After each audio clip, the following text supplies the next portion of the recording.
আমার আল্লাহর দয়া ভালোবাসা যে কত বেশি আমরা জানি না, আমরা জানি না। আরশের বুকে আল্লাহ বিশাল সাইনবোর্ডে লিখে রেখেছেন সাবাকাত রাহমাতি গাদাবি, সাবাকাত রাহমাতি গাদাবি। এর মানে হচ্ছে আমার রাগের উপরে আমার দয়া বিজয় লাভ করেছে। সাবাকাত রাহমাতি গাদাবি, আমার রাগও আছে, আল্লাহর রাগ আছে না, আমার দয়াও আছে, আল্লাহর দয়া আছে না। আল্লাহ বললেন আমার রাগও আছে আবার আমার দয়াও আছে, তবে জেনে রেখো আমার রাগের চেয়ে দয়া বেশি। আমাদের পাপ অন্যায় যত বড় হোক মনে রাখবেন আল্লাহর দয়া তার চাইতেও বড়। নাকি ছোট? আপনি যত বড় পাপ করেন না কেন আমাদের জন্য আল্লাহর পক্ষ থেকে দয়া আছে না নাই? বনি ইসরাইলের এক লোক সিরিয়াল কিলার ছিল, খালি মার্ডার করতো, সিরিয়াল মার্ডার, একটা দুইটা তিনটা 10টা 5টা করতে করতে করতে করতে 99টা মার্ডার করেছে। কয়টা? 99টা মার্ডার। কল্পনা করা যায়? 99 জন মানুষকে সে নিজ হাতে হত্যা করেছে। 99 মার্ডার করার পরে তার মনে ভয় আসলো, হায় রে, না জানি আল্লাহ আমার সাথে কেমন আচরণ করে আখিরাতে, আমার তাওবা আছে কিনা কপালে জানি না, আমার তো ক্ষমা নাই, কি করবো আমি? তো সে লোকজনদেরকে জিজ্ঞেস করলো আমার ক্ষমা আছে কিনা, এটা কে বলতে পারবে, আমাকে আল্লাহ মাফ করবে কিনা? তারা সবাই বললো এই এলাকায় এক আল্লাহর ওলি আছে, তার কাছে যাও।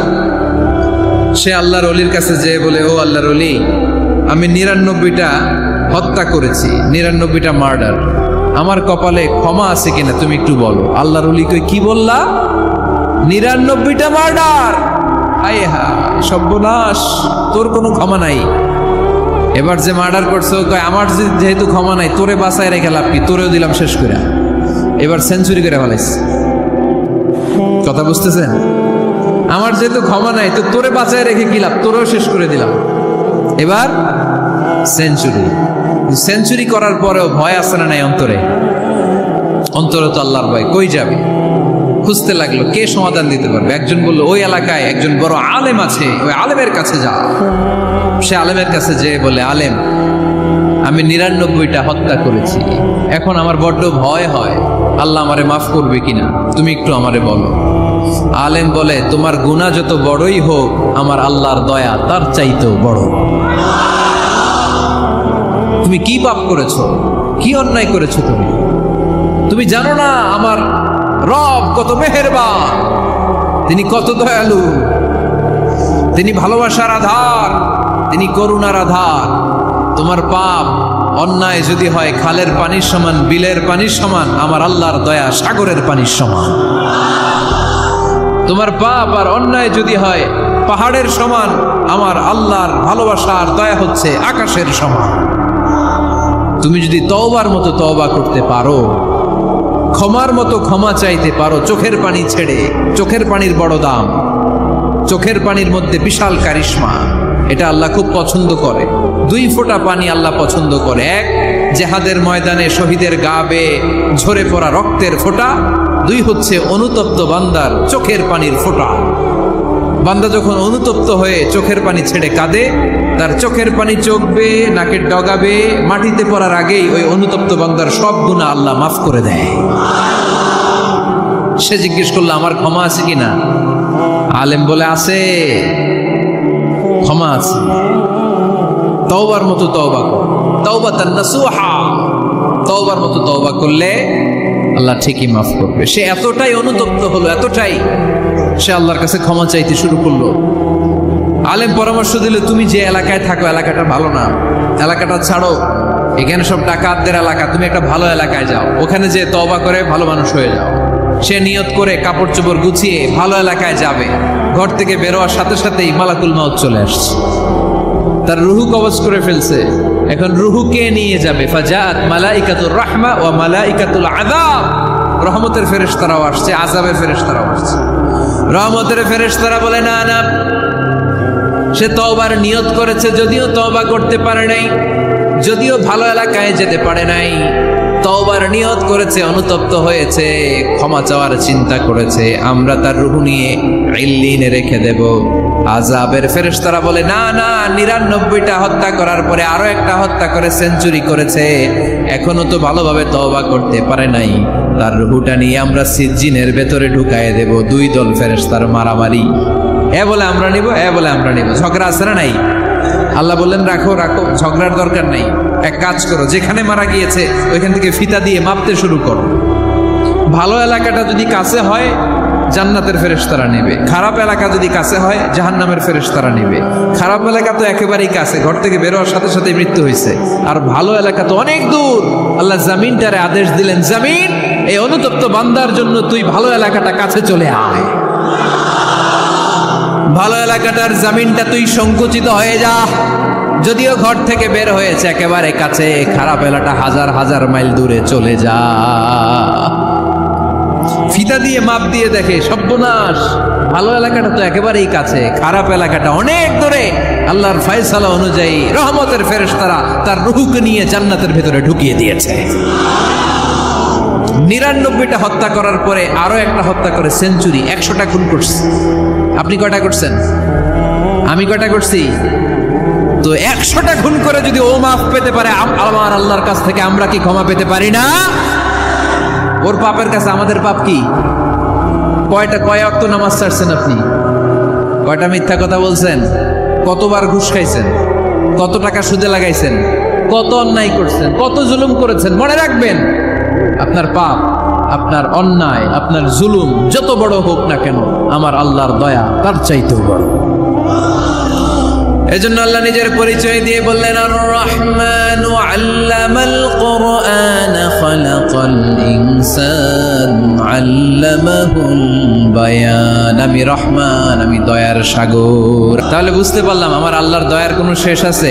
১০০ টুকরা করে ৯৯ টুকরা দয়া ভালোবাসা আল্লাহ তাআলা নিজের কাছে রেখে দিলেন, আর ১ টুকরা দয়া আর ভালোবাসা আল্লাহ তাআলা গোটা বিশ্বের সবার মাঝে ভাগ করে দিলেন। আমরা সবাই মিলে পাইছি কয় টুকরা ভালোবাসা? উনি রেখে দিয়েছেন কয় টুকরা? ওই ১ টুকরার কিছু অংশ আমিও তো পাইছি, তাই না? আপনি পেয়েছেন, আমরা সবাই পেয়েছি, গোটা বিশ্বের সবাই, আদম আলাইহিস সালাম থেকে শুরু করে কিয়ামত পর্যন্ত যারা আসবে, এসেছিল এবং এখন আছে, সবাই মিলে কয় টুকরা? ওনার কাছে কয় টুকরা? কিন্তু এই ১ টুকরা যে আমরা সবাই ভাগে যোগে পাইলাম, আমাদের ভালোবাসার নমুনা দেখছেন? একজন আর একজনের ভালোবেসে বলে আত্মহত্যা করে ফেলে, আছে না নাই? আছে না? সালমান শাহ মারা গেছে, এই দেশের কয়েকটা মেয়ে গলায় রশি দিয়ে আত্মহত্যা করছে, শুনছেন? অমুক সেলিব্রিটির কি হয়েছে, ছাদ থেকে লাফ দিয়ে পরে মাথা ফাটায় ফেলছে। ভালোবাসা আছে না নাই? যারে ভালোবাসে তার নাম আবার ছেলেরা হাতের মধ্যে কেটে কেটে লেখে, প্লাস দিয়ে লেখে, প্লাস। ধরেন আব্দুল্লাহ প্লাস শামিমা, তো এ প্লাস এস, রক্ত দিয়ে লেখে, রক্ত। আমি অবাক হই, নিডেল, সুই দিয়ে কেটে কেটে লেখে আব্দুল্লাহর এ প্লাস শামিমার এস। কি ভালোবাসা! ১ ভাগ ভালোবাসার ছিটে ফোটা সবাই মিলে পাইছে। এইটা ঠেলা যদি এরকম হয়, তাহলে যিনি ৯৯ ভাগ ভালোবাসা রেখে দিয়েছে তার ভালোবাসা বেশি না কম? দেখেন, ছোট্ট বাচ্চাটা রাতে খেতে চায় না, মা যদি বলে খাও, বলে না, খাবো না। আব্বু অফিস থেকে আসুক, আব্বুর কোলে বসে বসে আব্বু আর আমি একসাথে খাবো। এই ছোট্ট বাচ্চাটা কিছু বোঝে না, কিন্তু তারপরও তার বাবার জন্য ভালোবাসা তার হৃদয়ে ঢুকাই দিছে কে? আপনাদের এলাকায় মুরগি পালেন না আপনারা? মুরগি যখন বাচ্চা নিয়ে হাঁটে, দেখবেন মুরগি ছানা ধরা যায় না, ধরতে গেলে মা মুরগিটা কি করে? কামড় দিতে আসে। এই ছোট্ট বাচ্চাগুলোর জন্য মা মুরগিটার হৃদয়ের ভিতরে ভালোবাসা ঢুকাই দিল কে? আমি পত্রিকাতে এমনও দেখেছি, বন্যায় এক মা পানি খেতে খেতে মরে গিয়েছে, কিন্তু শিশুটাকে একটা বালতির মধ্যে চাপিয়ে মাথায় তুলে ধরে রেখেছে। মা পানি খেতে খেতে নিজের জীবনকে বিলিয়ে দিয়েছে, কিন্তু বাচ্চাটা মরে নাই। বাচ্চার জন্য কি ভালোবাসা! এই ছোট্ট বাচ্চার জন্য মায়ের হৃদয়ে জান স্যাক্রিফাইসের মতো এই ভালোবাসা ঢুকাই দিল কে? আমাদের প্রতিদিনই ভালোবাসা, সকালে ভালোবাসা, বিকালে ভালোবাসা, সন্ধ্যায় ভালোবাসা, শীতকালে ভালোবাসা, গ্রীষ্মকালে ভালোবাসা। আমাদের ইসলামে শুধু ভালোবাসাবাসী, ঠিক কিনা? এই জন্য আলাদা করে আমাদের কোনো দিন লাগে না, বিশ্ব ভালোবাসা দিবস দরকার হয় না। যারা মাকে দেখতে পারে না, বাবারে দেখতে পারে না, এরা একদিনের জন্য মা বাবাকে উইশ করতে যায়, আর নাম দিছে বিশ্ব মা দিবস, বিশ্ব বাবা দিবস। কিছুদিন আগে দেখলাম বিশ্ব ডিম দিবস। কি দিবস? আমি কি মিথ্যা বললাম? ছিল একটা বিশ্ব ডিম দিবস। কিছুদিন পরে বানাবে বিশ্ব বাঁশ দিবস, যে যারে বাঁশ দিতে পারে। এরপর একটা বানাইছে শুনলাম বিশ্ব চিন্তা দিবস। তো এটা কি দিবস? কয় এদিন আমরা সবাই মিলে চিন্তা করি যে আসলে আমাদের কি চিন্তা করা দরকার, আছে না নাই? তো এই যে ওরা বিশ্ব মা দিবস, international mother day, international father day, মা দিবস, বাবা দিবস বছরে একবার ওল্ড হোমে রেখে আসে, বৃদ্ধাশ্রমে। যেহেতু সারা বছর বৃদ্ধাশ্রমে, বছরে একদিনও যদি মারে স্মরণ না করি কেমন হয়? তো একদিন ওই মা দিবসে মারে একটা কার্ড দিয়ে উইশ করে আসে, কিছু টাকা দিয়ে আসে। ওদের তো মা বাবার প্রতি দয়া নাই, শ্রদ্ধা নাই, ভালোবাসা নাই, এজন্য ঘটা করে ওদের দিবস পালন করা লাগে। আমাদের 24 ঘন্টা 365 দিনই ভালোবাসা, তাই এই দিবস ফিবসের আমাদের দরকার নাই। চিল্লায় বলেন ঠিক কিনা? জন্মের পর থেকেই তো আমাদের ভালোবাসা, মৃত্যু পর্যন্ত ভালোবাসা, আমৃত্যু ভালোবাসা। এই জন্য বিশ্ব ভালোবাসা দিবস, এটা ইসলাম কখনো সাপোর্ট করে না। ভালোবাসার কেন্দ্রবিন্দু একজন, চিল্লায় বলতে হবে তিনি কে? দেখেন, এক টুকরা ঠেলায় বিশ্ব ভালোবাসা দিবস আমরা পালন করি। ভালোবাসার গান, ভালোবাসার নাটক, ভালোবাসার ফিল্ম, ভালোবাসার কবিতা, অভাব নাই। কত ভালোবাসার স্টোরি আপনারা জানেন, এত ভালোবাসা। কিন্তু সবাই মিলে ভালোবাসার এক অংশ আমরা ভাগে যোগে পেয়েছি। এক অংশের নমুনা যদি এমন হয়, 99 টুকরা ভালোবাসা যিনি রেখে দিয়েছেন নিজের মধ্যে, তার ভালোবাসা বেশি না কম? এজন্য আমরা আল্লাহর ভালোবাসার ভিখারি, আমরা আল্লাহ তাআলার রহমতের ভিখারি। আল্লাহর রহমত ছাড়া কেউ কোনোদিন জান্নাতে যেতে পারবে? কোনোদিন নিজের আমল নিয়ে বড়াই করবেন না। আপনার কি ভাবেন যে আপনার আমল দিয়ে আপনি জান্নাতে যাবেন? আল্লাহর হাবিব বললেন, আল্লাহর রহমত ছাড়া, ভালোবাসা ছাড়া কেউ কোনোদিন জান্নাতে ঢুকতে পারবে? আম্মা জান আয়েশা বললেন, ইয়া রাসূলুল্লাহ, আপনিও না? আল্লাহর হাবিব বললেন, না, আমিও না, তবে আল্লাহর রহমত, তার দয়া সেদিন আমাকে ঘিরে রাখবে। মান নুকিশা উযিবা, যার হিসাব আল্লাহ সেদিন চাইবেন, সে ধরা খেয়ে যাবে।